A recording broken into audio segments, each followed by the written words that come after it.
Hi all and welcome back. I skipped the hype, the hate, and the filler to tell you what the game is and if it's fun for you without wasting your time. Today it's time for Hyperlight Breaker. I'll cover what the game is, what's happened since launch, and my early thoughts. I recently tried the demo for Godbreakers, which I really enjoyed. Link in the description if you want to learn more. That's why I wanted to play more third-person 3D roguelites.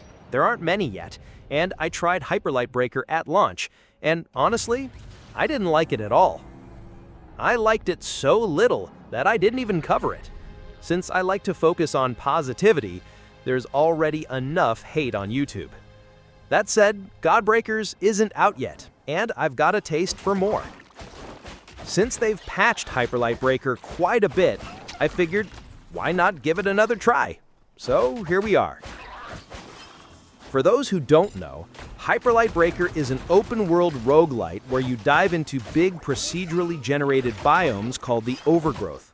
You fight enemies, hunt down powerful bosses called crowns, and extract before you lose everything. Between runs, you return to a hub to upgrade gear, unlock new characters, and help rebuild a settlement. You can go in solo or in co-op with up to 3 players, and it's all about fast movement, wall dashes, hoverboards, gliders, and mixing melee with ranged combat. It launched in early access this January, and Heart Machine was clear from the start. This was going to grow a lot over the year. But even with that in mind, the launch was rough. Performance issues hit hard, difficulty was overtuned, and the onboarding was almost non-existent. On top of that, there was barely any tutorial, and you could bump into enemies that could kill you in seconds. Luckily, patches started to appear quickly.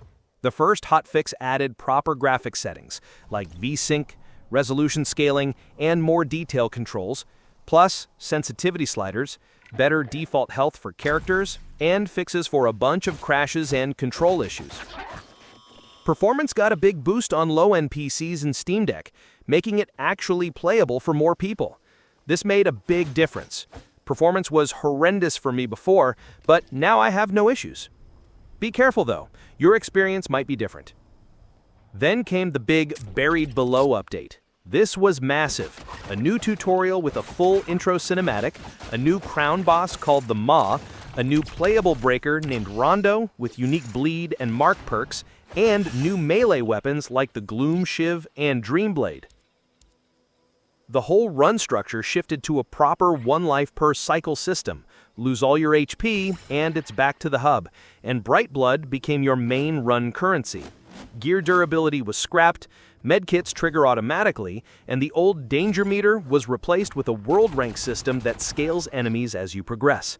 This is when the reviews started to improve, but it's still below 70%.